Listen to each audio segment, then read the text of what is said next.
বাড়িতে জামাই ষষ্ঠী special mutton কারির জন্য 1 কেজি মাটনের মধ্যে 3 চামচ টক দই, পরিমাণ মতো নুন, হলুদ গুঁড়ো আর সর্ষে তেল দিয়ে ভালোভাবে মাখিয়ে রেখেছিলাম।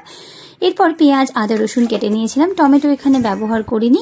বড় বড় করে আলুও কাটা হয়ে গেছে। এরপর কড়াইতে তেল দিয়ে আলুটাকে ভেজে নেব। আলুর মধ্যে একটু হলুদ দিয়ে দিয়েছিলাম, তাতে কালারটা ভালো আসে। যেহেতু টক দই দিয়েছি তাই এখানে টমেটোর ব্যবহার করিনি।